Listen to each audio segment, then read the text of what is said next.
히브리서 말씀 보도록 하겠습니다. 히브리서는 성경책 보시면 빨간색에 희라고 써 있는데 거기 보면 히브리서가 있습니다. 히브리서 11장 1절에서 12절까지 보도록 하겠습니다. 다 찾으셨으면 제가 봉독하도록 하겠습니다. 히브리서 11장 성경책 페이지는 364페이지입니다. 믿음은 바라는 것들의 실상이요 보이지 않는 것들의 증거니 선진들이 이로써 증거를 얻었느니라. 믿음으로 모든 세계가 하나님의 말씀으로 지어진 줄을 우리가 아나니 보이는 것은 나타나는 것으로 말미암아 된 것이 아니니라.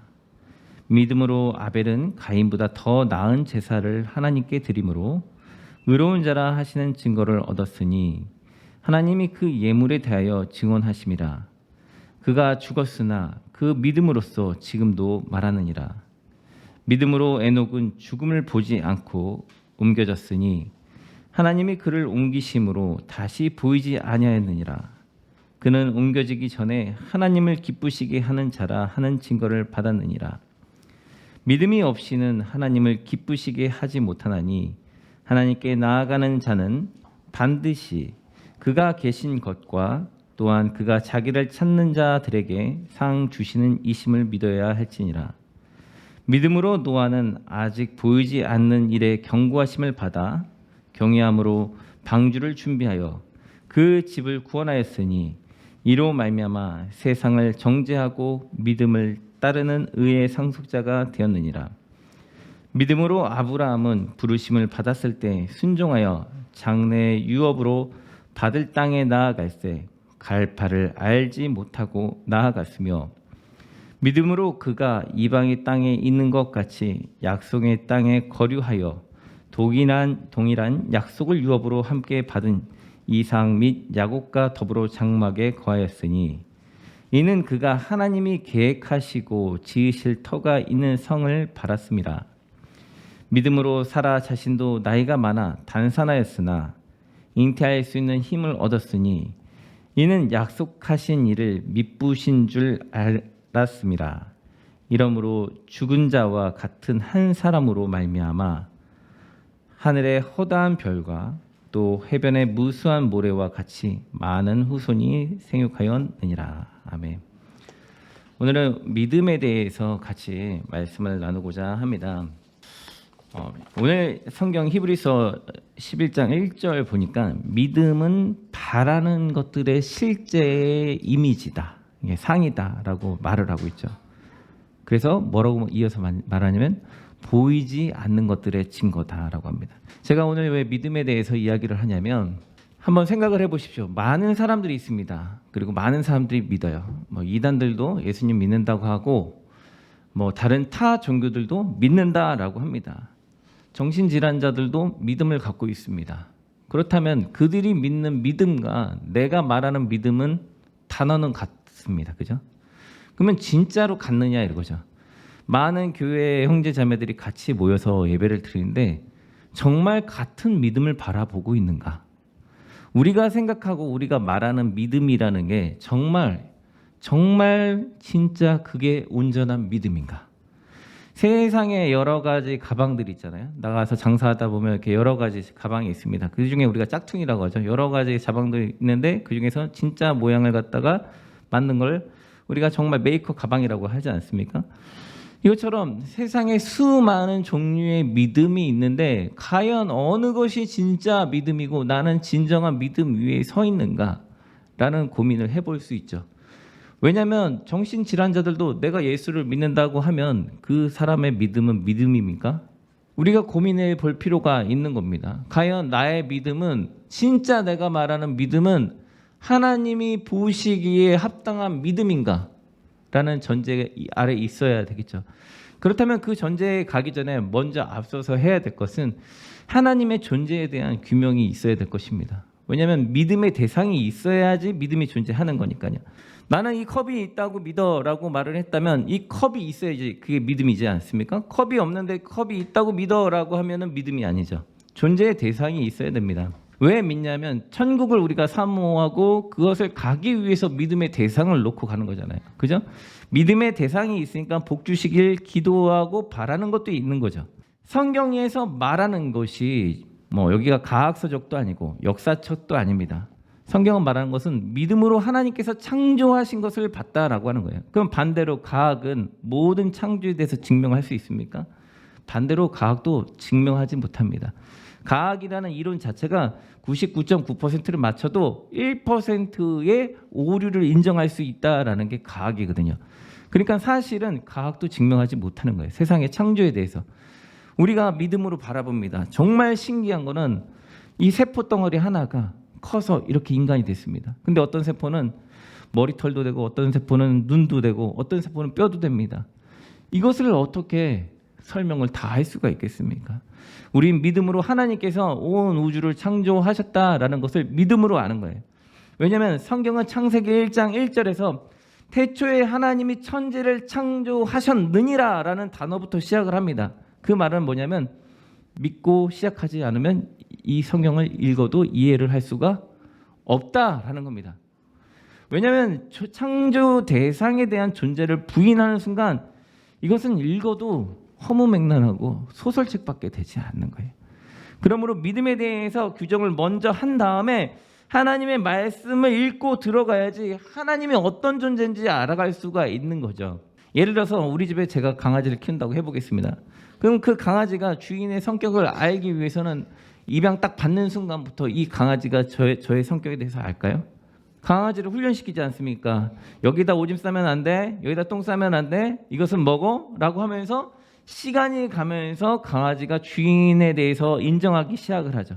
그리고 어느 순간 강아지에게 목줄을 딱 꺼내면 강아지들이 아, 얘가 나가는구나, 이 사람이 날 데리고 나가는구나, 놀러 나가는구나 라는 인식이 생기면서 목줄을 보면 좋아하게 되죠. 근데 만약에 반대로 학대당하는 동물이었다면 그 목줄을 보는 순간 도망갈 겁니다. 그죠? 그러니까 강아지는 무엇을 보고 하냐면 그 목줄이라는 것들을 보면서 아, 이렇게 되고 있구나라는 것을 알 수 있다라는 거예요. 그렇다면 하나님께서 천지를 창조하셨는데 이 창조 가운데 하나님께서 우리에게 직접적으로 자신을 나타내지 아니하시니까 무엇을 통해서 아냐면 하나님께서 이 세상을 운영하는 섭리를 보면서 섭리라는 하나님의 인도하시는 균형 잡힌 그 계획과 절차를 보면서 그 목줄을 보면서 하나님의 존재에 대해서 우리가 이야기하게 되는 거죠. 세상이 발전해서 모든 의학이 발전해서 옛날에 수많은 질병들 다 고친다고 생각하지 않았습니까? 그래서 사람들이 오래 살 수 있다라고 생각했어요. 그런데 코로나가 왔습니다. 코로나를 극복하면 또 다른 질병이 안 올까요?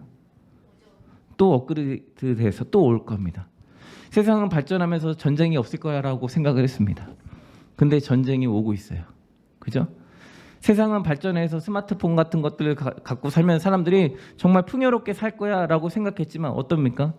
세상은 지금도 우울하고 정신적으로 힘들어하고 있는 세상 가운데 있지 않나요? 하나님의 섭리라는 법칙 가운데 인간은 계속 뭔가 끊임없이 잘 살기 위해서 잘 먹기 위해서 도전해서 가고 있지만 계속 하나님의 섭리는 너희들이 내가 없이는 고통과 아픔 가운데 있단다라는 걸 말을 해주고 있는 것이죠. 왜 우리가 의학을 발전하고 잘 살려고 합니까? 죽음에서부터 멀어지려고 하는 거 아닌가요? 죽지 않으려고 하는 겁니다. 근데 정말 신기한 거는 아무리 과학 공부를 해도 아무리 돈을 많이 벌어도 그 누구도 죽음에서 자유로울 수 있는 사람은 아무도 없다라는 것이죠. 그래서 하나님께서 왜 우리에게 믿음을 허락하셨느냐? 바로 이 죽음에서 해방되기 위해서 우리가 믿음을 가졌다라는 거예요. 그러면 다시 아까쯤에 시작할 때 말씀드렸던 것처럼 과연 우리가 믿고자 하는 것이 무엇이냐 생각했을 때 나의 믿음은 무엇이냐라는 거죠. 제가 아까쯤에 망상을 가진 사람도 이단도 다 믿음이 있다고 했어요. 한번 보십시오. 믿는다고 하는데 그들이 어디에다가 믿음을 사용합니까? 그들이 사용하는 믿음이 어딘가요? 자신이 부해지고 자신이 건강해지는데 믿음을 사용하려고 합니다. 마치 내가 믿음이 있으면 병도 안 걸리고 나는 가난해지지도 않고 나는 승승장구하고 모든 것이 될 거야 라고 합니다. 근데 성경이 말한 믿음이 그거였습니까? 예수 그리스도를 믿음으로 너희가 구원을 얻었느니라 라고 했는데, 마치 내가 예수를 믿으면 내가 모든 권능과 능력을 받아서 내가 신이 되는 것으로 착각도 합니다. 그래서 몇 년 전에 한 외국에 있는 목회자가 나를 땅에다 묻어라, 내가 3일 만에 부활하겠다. 어떻게 됐을까요? 시체로 나왔습니다. 시체로. 그게 믿음이 아니죠. 그죠? 그렇다면 우리가 말하는 진정한 믿음은 무엇입니까? 예수 그리스도를 바라봄으로 우리가 구원을 받아 하나님의 나라에 들어가고자 하는 것이 믿음의 목적이라는 거예요. 오늘 히브리서 11장에 있는 인물들에 대해서 계속 이야기하지만 이들의 사건이 어떠합니까? 4절에 아벨은 나은 제사를 드렸다, 돈 벌었다, 병이 안 걸렸다, 이게 아닙니다. 나은 제사를 드렸다. 에녹은 하나님과 동행하다가 천국으로 하나님이 그냥 데리고 간 거예요. 에녹이 스스로 나 천국으로 나 그냥 뿅 하고 올라갈게, 이걸 말한 게 아니라 에녹은 그걸 말한 적이 없어요. 그냥 하나님과 동행하고 살다 보니까 갑자기 하나님이 데리고 가버린 거예요. 그러니까 성경에 기록된 거죠. 그죠? 근데 많은 사람들은 이걸 보면 어떻게 생각을 합니까? 아, 나도 죽음을 맛보지 않게 해서 주님과 동행해야 되겠구나. 그럼 난 죽음을 맛보지 않을 거야. 이건 하나님이 명령한 겁니까? 내가 지금 가정을 받고 있는 겁니까? 내가 가정을 받고 있는 거죠. 여기서 포인트는 그래요. 동행하는 거는 맞습니다. 근데 동행하는 거는 맞는데 죽음을 맛보지 않을 거야 라는 건 내가 끌고 온 거죠. 나도 에녹처럼 될 거야 라고 한다면. 그죠? 그리고 5절, 6절에 보니까 하나님께 나아가는 자는 하나님이 계신 것을 알아야 되는 것이고, 첫 번째가. 두 번째, 그분이 상 주는 것을 알아야 된다는 겁니다. 우리가 상을 받으려고 뭐 합니까? 열심히 공부하고 열심히 그림 그려서 대회 나가고, 그래서 상을 받으려고 하죠. 왜요? 상이 너무나 좋으니까, 유명해질 수 있으니까. 근데 이 땅에서 그렇게 상 자그만 거 뭐 100만 원짜리 200만 원짜리 상을 받으려고 해도 열심히 살아가는 판에 하물며 하늘에서 상을 주신다고 하는데 열심히 살지 않는다? 뭔가 말이 안 맞죠. 그러니까 하나님 앞에 상을 받으려고 열심히 살아야 되는 거예요. 그러니까 누구 입장에서 살아야 되냐면, 우리는 많은 기독교인들이 이렇게 하죠. 하나님 저 돈 주십시오, 명예 주십시오, 집 주십시오, 차 주십시오, 건강하게 해주십시오, 막 그걸 기도해요. 그걸 기도하면 상이라고 하나요, 우리가? 그것 때문에 우리는 상 받았다고 한 적이 없습니다. 그죠? 그건 내가 달라고 하는 거고, 하나님 앞에 상 받으려고 하려면 어떻게 됩니까? 하나님이 시키는 거를 해야 돼요. 그러면 하나님이 시키는 게 뭔지를 어디를 봐야 되나요? 성경을 뒤져봐야 되는 거예요. 하나님이 나한테 무엇을 시키는지 성경을 찾고 연구해야 돼요. 그래서 성경에선 믿음은 주의 말씀을 들음에서 난다 라고 되어 있는 거예요. 하나님의 말씀을 보면서 연구해야 돼요. 뭘 연구하냐면 내가 상 받을 것이 무엇인지. 근데 하나님의 말씀을 연구하다 보면 자신의 죄를 직면하게 돼요. 그러니까 나의 죄를 직면하니까 어떻게 해요? 회개하고 돌이키죠. 제가 상담하면서 아이들한테 너 이런 부분이 있어, 이 부분이 고쳐야 될 부분일 것 같다라고 말을 하면 둘 중에 하나입니다. 그걸 고치는 애와 그냥 선생님은 말씀하십시오, 전 제 길 가겠습니다. 어떻게 될까요? 그 행동을 고치는 애는 서서히 고치다가 보니까 나중에 전교 꼴등이었는데 2등급까지 가요. 근데 안 고치는 애들은 그냥 자기 마음대로 그냥 계속 사니까 계속 어려움이 찾아오는 거예요. 자신의 잘못된 생활 패턴으로 인해서 어려움이 오는 거예요. 왜냐면 생활 습관을 고치지 않아요. 바꾸지 않아요. 근데 계속 격려해주면서 지지해주면서 바꿀 필요가 있다라고 하면 그것을 반성하는 아이들은 점점점 바뀌어가면서 자신의 인생이 바뀌는 것을 느낀단 말이에요. 그것처럼 하나님의 말씀을 통해서 지적을 받아야 되는 거예요. 이것은 설교 시간에 이루어지는 게 아니에요. 그죠? 설교 시간은 하나님의 말씀이 이렇습니다 라는 것을 이야기하는 거고, 개인적으로 하나님의 말씀을 공부하면서 갈 때 성장하는 거예요. 심리학 논문에 이런 논문이 있어요. 아이들이 게임을 많이 하면 할수록 9세에서 25세까지 뇌의 시냅스가 많아지면 많을수록 IQ가 올라간다라고 돼 있단 말이에요. 우리가 코끼리의 뇌하고 사람의 뇌 중에 누가 더 커요? 코끼리 뇌가 더 커요. 근데 IQ는 누가 높죠? 사람이 높아요. 그 이유는 주름이 많아서 그런데 그 주름은 바로 시냅스가 가지가 많아서 그런 거예요. 근데 논문에 의하면 아이들이 게임을 하면 할수록 이 시냅스가 사용을 안 하니까 길이 필요 없는 거예요. 그러니까 이 길을 지워버려요. 그러니까 지능이 떨어지겠죠. 그래서 어휘력이 떨어지더라, 학습 능력이 떨어지더라. 근데 책을 많이 읽으면 시냅스가 많이 생겨서 길이 많이 생성이 되니까 지능이 올라가더라 라는 걸 말을 하는 거예요. 근데 문제는 우리가 그거는 뭐 청소년 애들 뭐 그렇다고 치고, 우리가 하나님의 말씀이 이 성경책 연구하는가, 지식을 높이자고자 함이 아니에요. 그죠? 우리는 신학자가 되고자 함이 아니에요. 하나님의 말씀을 읽고 내가 어떻게 반성하고 살아갈지 그 반성의 길이 많아진다면 IQ가 내가 올라가는 것처럼 우리의 신앙의 길이 더 열리지 않겠느냐? 우리의 영성이 더 풍요로워지지 않겠느냐? 30년을 막연하게 믿으면 이단에서 믿는 거랑 차이가 무엇이 있겠습니까? 예수 그리스도를 그냥 믿는 사람하고 차이가 무엇이네요? 왜 한국교회 기독교인들이 신앙생활을 하다가 교회에 있다가 이단들에게 휩쓸려서 들어가나요? 신기하죠? 분명히 바른 교회에서 신앙을 배웠는데 이단들이 이렇게 꼬시면 슉 넘어가서 이단에서 신앙생활하는 사람들이 그렇게 많아요. 왜 그러냐면 하나님의 말씀에 대해서 깊이 판단하고 연구하지 아니하고 자신의 뜻대로 생각하고 마치고 가다가 이단들의 특징이 불안을 자꾸 조정합니다. 마치 안 하면 구원을 못 받을 거죠. 자꾸 그러다 보니까 그 불안을 지수를 높여주다 보니까 계속 거기 매진해서 나아가는 거예요. 그러므로 하나님의 계심을 안다면 그 말씀을 깊이 연구해서 내 믿음의 확장을 갖고 와야 되는 거예요. 신약 성경에 보면 예수님께서 이런 말씀을 하세요. 믿음이 적은 자들아, 이 말씀을 엄청 많이 하세요. 우리는 믿음이 없어요. 그러므로 믿음을 확장하기 위해서 하나님의 말씀대로 나아가야 되는 거예요. 그러면서 예수님께서 말씀하시길 뭐냐면 믿는 대로 되리라. 근데 우리는 이 믿는 대로 되리라를 어디다 갖다 놓냐면 아까쯤에 그 목사님 나 묻어봐, 나 다시 살아날 거야. 이게 마치 믿으면 이렇게 된다고 생각을 하는 거예요. 근데 성경을 잘 읽어보면 자신의 자녀가 아파서 왔어요. 예수님께 간절히 요청해요. 그러니까 주님이 그러죠. 너의 기도가 응답되었다. 너가 믿는 대로 되리라. 그러면 내가 믿어서 된 거예요? 하나님이 응답을 해서 된 거예요? 하나님이 응답해서 된 거란 말이에요.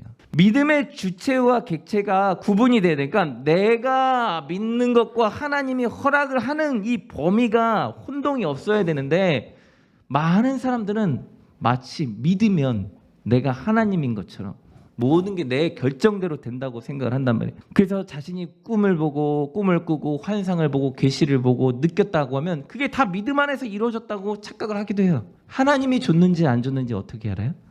성경에 보면 그가 꾼 계시와 말씀이 그 말이 이루어짐을 통하여 그가 선지자인 줄 알리라 라고 돼 있단 말이에요.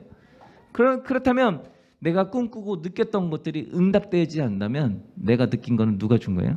하나님이 준 게 아니에요. 내가 만들었거나 사단이 나에게 준 거일 수 있는 거예요. 그래서 성경은 뭐라고 말하냐면 너의 믿음을 시험하여 믿음에서 떨어져 있는지 확인해라. 너가 시험했을 때 너의 믿음이 그게 바로 서 있지 않다면 주께서 너를 버리신 줄 알라. 성경이 이렇게 써 있단 말이에요. 그러니까 믿음 생활은 교회를 다니는 게 아니에요. 늘 자신을 시험하는 거예요. 어디에? 하나님의 말씀 위에 자신을 시험하면서 내가 하나님 말씀대로 살아가고 있는가? 내가 살아있는 물고기인가 죽어있는 물고기인가? 살아있는 물고기는 물을 역류해서 올라가지만 죽어있는 물고기는 떠내려가잖아요. 그래서 성경에는 항상 두 단어가 같이 와요. 믿음과 인내.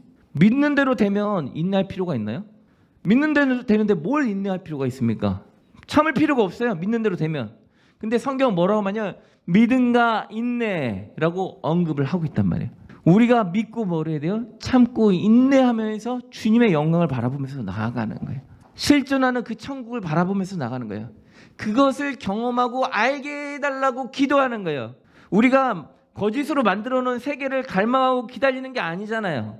망상은 못 보고 느끼지도 못하는 것들을 그냥 갖고 오는 거라면 하나님의 말씀은 실존하는 것이기 때문에 그 실존을 나에게 갖고 오기 위해서 체험하기 위해서 간절히 기도해야 되는 거예요. 그러므로 우리가 기도해야 될 것은 주의 나라와 주의 의를 경험하게 해달라고 기도하는 거예요.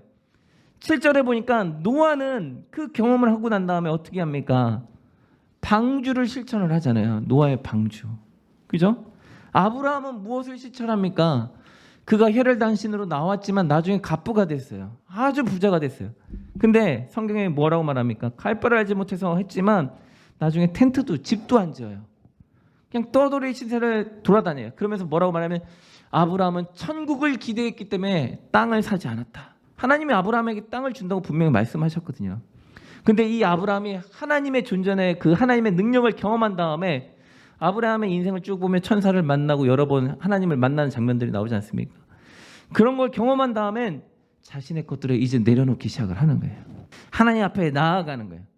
즉 믿음이라는 것은 진정한 대상을 만나니까 이 땅에 있는 것들이 내가 잡고 있는다고 지켜지는 것이 아니라 주께서 나를 지켜주시니까 개의치 않는 거예요. 그전에는 어떻게 살아야 됩니까? 이것을 잡고 있는 것을 놓치지 않기 위해서 아둥바둥 살아야 돼요. 왜? 이거 놓치면 죽으니까. 그런데 믿음의 눈으로 하나님을 딱 영접한 순간 어떤 현상이 벌어지냐면 이 잡고 있는 것을 내가 잡으려고 할 필요가 없어요. 주께서 지켜주시고 보호하시면서 인도하고 나는 하나님의 영광 가운데 가게 된다라는 걸 알게 된 거예요. 그러면서 하나님께 나아가는 거예요. 그게 믿음의 시작이라는 거죠. 그러므로 나는 믿음으로 어떤 것을 할 것인가? 나의 믿음이 이단과 망상증 환자들과의 차이에서 어떤 차이가 있는가? 이것을 나타내 보여야 되는 거예요. 누구한테요? 주님께. 주님이 보시고 그것을 보고 우리에게 상을 준다라는 거예요. 그러므로 우리는 믿음 위에 서기 위해서 열심히 최선을 다해서 몸부림쳐야 돼요. 왜요? 사단은 우리를 믿음에서 끌어내리려고 자꾸 시험해요. 어떻게 시험합니까? 이집트에 보면은 이스라엘 백성들이 노예로 있었죠. 근데 그들을 어떻게 혹사시키면서 믿음에서 떨어지게 했냐면 그들을 하루 종일 일을 시키는 거예요. 집에 와도 쉬지도 못하고 고통스럽게 만드는 거예요. 그러면 보십시오. 일상생활에서 하루 종일 일하고 지치면 집에 와서 뭐 하나요? 어떤 사람들은 술도 먹고 어떤 사람은 TV도 보고 뭐 하니 있다가 또 다음날 일 나갑니다. 그러면서 이렇게 말하게 되죠. 야, 신앙생활 할 시간이 어디 있어? 바빠. 죽을 것 같아. 지금도 죽도록 힘들어. 예수님 믿으면 이 고난과 고통이 딱 사라진다고 성경에 써있나요? 아니에요. 이집트에서 나왔어요. 나온 다음에도 이들에게 고통은 존재했습니다. 그런데 다른 게 있었어요. 바로 믿음의 여정으로 가는 거예요.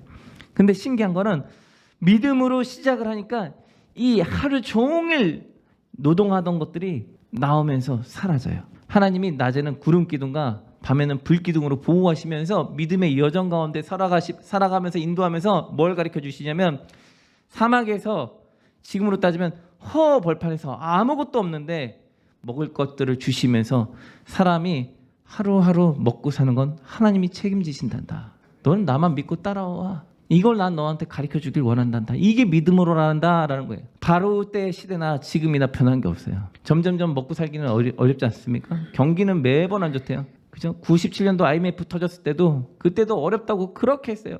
사람들도 수많은 사람들이 죽고 막 그랬지 않습니까? 지금은 또 전쟁 나서 더 어려워요. 또 어렵다고 또 난리가 났어요. 이 세상의 어려운 이 곡선들 사라지지 않고 계속 존재하죠. 하나님은 여기에서 우리에게 무엇을 원하십니까? 믿음으로 주님 앞에 나아가길 원하는 거예요. 그 힘든 일할 때 하나님께 기도하는 거예요. 예수님께서 우리에게 말씀하셨어요. 너는 1시간도 기도할 수 없더냐? 시험에 들지 않게 깨어 기도해라. 우리는 매일 유대인들은 아침에 일어나서 기도, 점심에 일어나서 점심에 기도, 저녁에 기도 3번 기도를 해요. 그렇게까지는 못하지만 하루에 1시간 정도는 기도하려고 노력해야 되지 않을까요? 믿음의 대상이 있다면 그 믿음의 대상에 대해서 우리가 연구해야 되지 않을까요? 우리가 신학자가 되기 위해서 성경을 읽는 게 아닙니다. 하나님의 말씀을 읽고 그 말씀대로 실천하고 나의 죄를 사함받기 위해서 가는 거예요. 지적인 풍요로움을 위해서 읽는 게 아니에요. 나의 죄를 발견하고 내가 주님 앞에서 무엇을 상받을 거지. 그래서 바울 사도는 우리에게 이렇게 말했죠. 믿음의 달리기 경주를 하고 있다. 여기서 열심히 달리는 분이 상을 받는 겁니다. 그건 제가 주는 게 아니라 주님께서 주는 것입니다. 그러므로 하나님께 상 받기 위해서 최선을 다하십시오. 그러면 장담하지만 천국에서 부자 되는 게 여기서 부자 되는 게 보다 훨씬 더 좋을 겁니다. 그 상은 제가 주는 게 아니라 주님이 주시기 때문에 각자 상을 받기 위해서 하나님 앞에 무슨 상을 받을지 각오를 하고 기도하시다 보면 하나님께서 중간에 들어주시면 재정적인 문제도 해결되기도 하고 질병의 문제가 해결이 되기도 합니다. 그거는 우리의 권한이 아니에요. 우리가 요청을 하지만 나의 권한 가운데 낫는 거는 아니에요. 하나님이 허락해 주셔야지 우리 일상생활 속에서 묶여있는 것들이 풀리는 거예요. 자꾸 사단이 우리를 힘들게 하고 아프게 하고 가난하게 하고 고통스럽게 하는 거 그것들이 존재해요. 왜냐하면 가나안 땅에 갈 때도 아말렉 족속이 이스라엘 족속들을 계속 공격했거든요. 아프게. 이 땅 가운데 그런 일들이 존재해요. 그래서 우리가 인내가 필요한 거예요. 그런 가운데 흔들리지 않고 주님을 바라보면서 나아가는 저희들이 되었으면 좋겠습니다. 기도하시겠습니다. 사랑과 은혜가 풍성하신 하나님 아버지, 우리가 믿음으로 살 수 있도록 도와주시옵소서. 믿음이 없습니다. 우리의 믿음이 가루 같습니다. 후 불면 날아갑니다. 사단이 와서 밀가 부르듯 하나님 날려버리려고 공격합니다. 가난 가운데, 육체적인 질병 가운데, 직장으로 인한 불안 가운데, 아픔 가운데 정말 주님이 계신가 하는 회의들을 갖게 하며 하나님께 도와달라고 외치며 우리의 믿음의 초점이신 예수 그리스도를 보는 것이 아니라 우리 상황 속에서 자꾸 놓여 그 상황만을 바라보게 합니다. 하나님, 우리가 여기서 벗어나게 하시고 믿음의 눈을 들어 하나님을 보게 하시며 주께서 생사화복을 주관하시며 인도하시고 주의 주권 가운데 모든 어둠을 다 물러가게 하시고 지키심을 나타내 주시옵소서. 우리는 힘이 없습니다. 우리의 자녀들을 보호하시고 우리의 가정들을 보호하시고 하나님 가족들이 더욱더 주의 은혜 가운데 평안하게 든든하게 설 수 있는 주의 놀라운 기적을 베풀어 주시옵소서. 마음의 염려와 갈등과 고민들이 있는 자들이 있다면 그들에게 은혜와 평강을 주시고 문제가 해결되게 하시며 주의 영광을 바라보게 하시고 매일 하나님 앞에 기도함으로 간구함으로 문제 해결을 맛보며 주의 기적을 맛보며 하나님의 인도하신 가운데 인내하며 견디며 이 다른 박질이 멈춰지지 않도록 도와 주시옵소서. 성령께서 이 시간도 함께 하시고 동행하시고 지키시는 주님을 찬양하며 예수 그리스도의 이름으로 기도드리옵나이다. 아멘.